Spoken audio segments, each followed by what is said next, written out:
She didn't need grand arrangements. No pyrotechnics, no filters.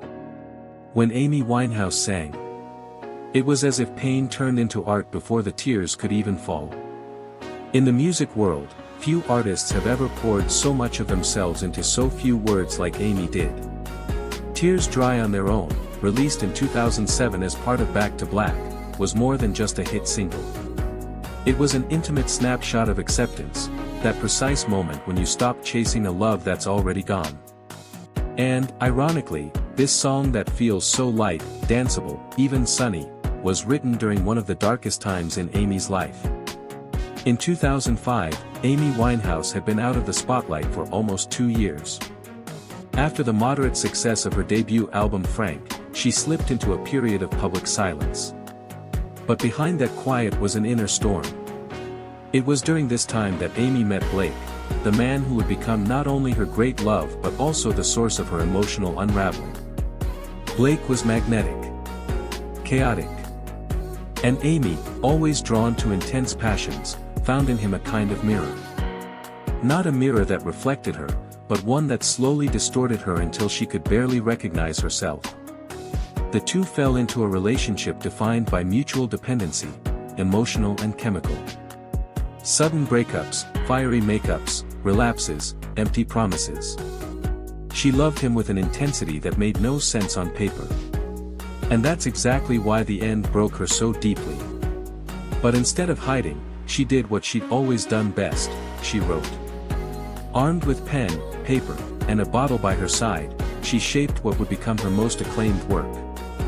The Back to Black album. Contrary to what many believe, Back to Black wasn't crafted to be a commercial smash. It was born as a musical diary. No sugarcoating, no self-pity. Just raw truths. Uncomfortable truths.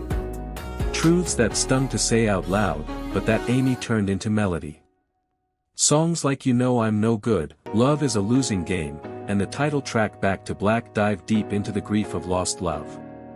But among all these painful confessions, one track glows with a different kind of light. Tears Dry on Their Own doesn't beg. It doesn't blame. It doesn't openly bleed. It simply states. It's a goodbye letter set to a dance beat. It's the ache of someone who's already cried every tear they could, and now just breathes. Amy wrote Tears Dry on Their Own almost instinctively. In interviews, she said the words came quickly, fluidly, like they'd been waiting inside her for the right moment to be set free. That chorus. He walks away, the sun goes down / he takes the day, but I'm grown / and in your way, in this blue shade / my tears dry on their own. Sounds simple. But it carries one of the most mature and resigned messages on the whole album. At that point, Amy didn't want to convince Blake to come back. She simply accepted that even in pain, life would keep moving, and somehow, so would she. There's something almost ironic about turning tears into a song you can dance to. But Amy Winehouse was never about the obvious. She knew that the deepest pain often shows up dressed in lightness. Tears Dry on Their Own doesn't ease in. There's no gentle intro, no emotional crescendo. It hits you right away, like someone who's finally decided to stop hiding. All I can ever be to you is the darkness that we knew, and this regret I got accustomed to. From the first line, Amy is raw. She doesn't romanticize the relationship, she calls it darkness. And the hardest part? It's a kind of pain she's learned to live with. It's no longer a fresh wound. It's an old scar that stopped bleeding but never really healed. Once it was so right. When we were at our high. Waiting for you in the hotel at night. Here, she recalls those fleeting moments of passion, those highs of euphoria. But there's a subtle clue. She sings about waiting, a sign that even at its peak, the relationship was off balance. Amy was always the one waiting. The one loving more. The one giving first. He walks away, the sun goes down. He takes the day, but I'm grown. And in your way, in this blue shade. My tears dry on their own. This is the emotional core of the song. She paints the scene, he leaves, the sun sets. He takes it all, the warmth, the light, the time. But she remains. A little older. A little clearer. Still sad, but no longer destroyed. The blue shade nods to the sadness but also to the shadow he leaves behind. Still, she says with quiet dignity, my tears dry on their own. Not because she doesn't feel anymore, but because she's emotionally exhausted. I don't understand. Why do I stress the man? When there's so many bigger things at hand. This part is almost like an inner monologue. Amy wonders, like we all do. Why do I care so much for someone who hurts me? It's a moment of clarity in the chaos. A flash of reason in a storm of feeling. But there's no neat answer, because Amy knew not everything about love can be reasoned out. And here's the biggest surprise. Despite the heartbreak in the lyrics, the song isn't a slow ballad. Far from it. Salam Remy, Amy's longtime producer and collaborator, suggested a beat inspired by Ain't No Mountain High Enough, that timeless classic by Nickolas Ashford and Valerie Simpson, made famous by Marvin Gaye and Tammi Terrell. That song celebrates unconditional love, crossing any distance for the one you love. Amy flipped it. She took that same musical foundation and used it to talk about separation, loneliness, and resilience. It's as if she took a love song and said, all that might sound pretty, but that wasn't my story. I climbed the mountain, and at the top, I found myself alone. This contrast, sad lyrics plus upbeat melody, wasn't accidental. Amy knew pain doesn't always show up in silence. Sometimes it shows up with a lit cigarette, smudged eyeliner, and a dress that still sparkles long after the party's over. And Tears Dry on Their Own is exactly that. The soundtrack for the moment you step out of that dark room. Throw on your sunglasses, and move on, even with your heart in pieces. Sometimes, what hurts most is what no one sees. It's walking alone down a crowded street. It's smiling in the mirror but not recognizing who's looking back. Amy knew that. And that's why, when she shot the video for Tears Dry on Their Own, she didn't want anything fancy. No big performance. The idea was simple, but deeply symbolic, a woman walking alone through the streets of Los Angeles, surrounded by cars, buildings, and people who don't see her. In the official video, directed by David LaChapelle, Amy appears with her iconic look, tight dress, beehive hair, bold eyeliner. But unlike other glamorous videos of the time, this one has no clear storyline. There's no love interest. No choreographed dance. No happy ending. There's just Amy. Walking. Waiting. Smoking. Watching. Much of it takes place in a roadside motel. There, you see her sitting on the bed, singing to herself, like each word is another attempt to convince her heart it'll be okay. That choice of setting says so much. We're not in a home, or on a stage. We're in a place of transition. Just like the moment this song captures. Not the start of the pain, not the end, but the in-between. Tears Dry on Their Own was a commercial success, breaking into the UK top 20 and earning praise for balancing retro soul with raw modern emotion. But the song's deepest impact went way beyond the charts. Fans have shared how this track helped them get through breakups, losses, disappointments. Not because it promised healing, but because it acknowledged a feeling we don't talk about enough. That moment when the pain doesn't just vanish, but you learn to live with it.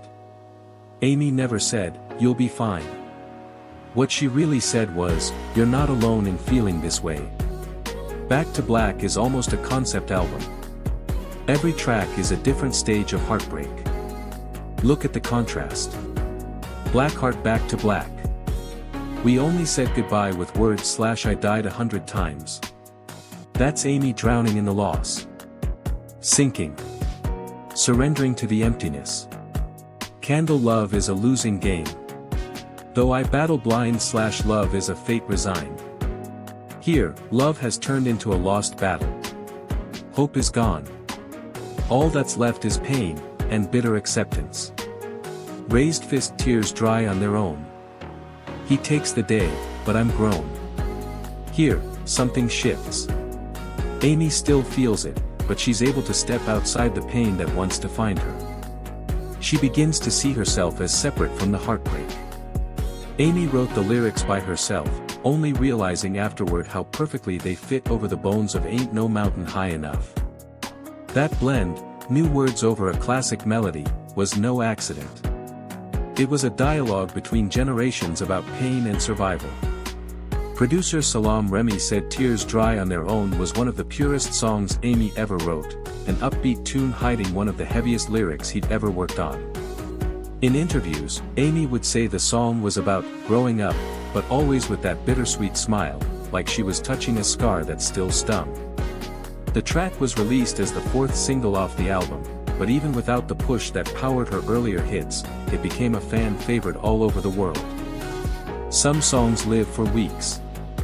Others last decades, not because they're perfect, but because they're too human to be forgotten. Tears Dry on Their Own didn't become timeless because of its production or its video.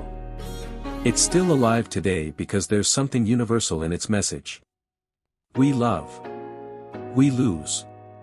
We ache, but one day, without even realizing it, the tears dry. Amy wasn't just a singer. She was a chronicler of vulnerability.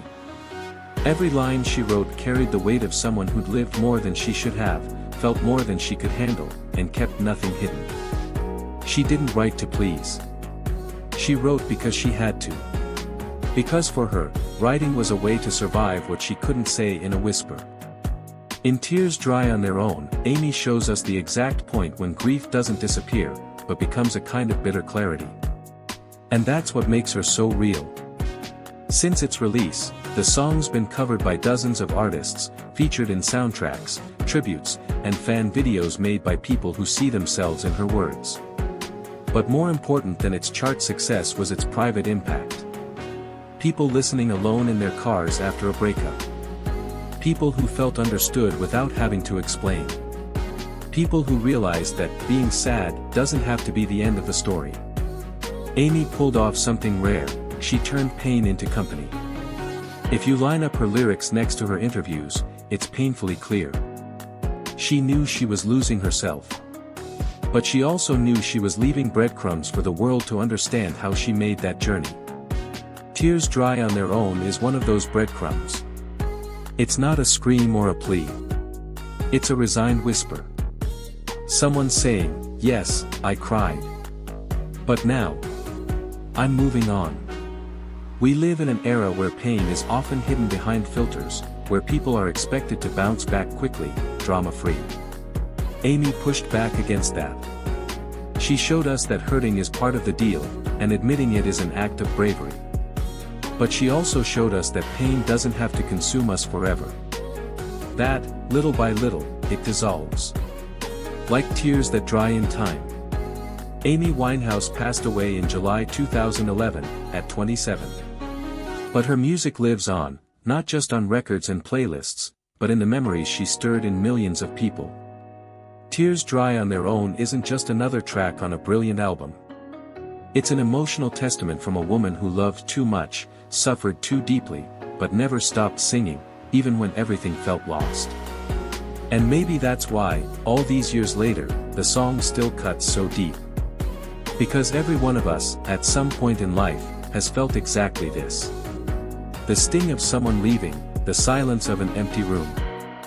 And that strange, quiet peace that comes when you realize that, somehow, the tears, one day, dry on their own.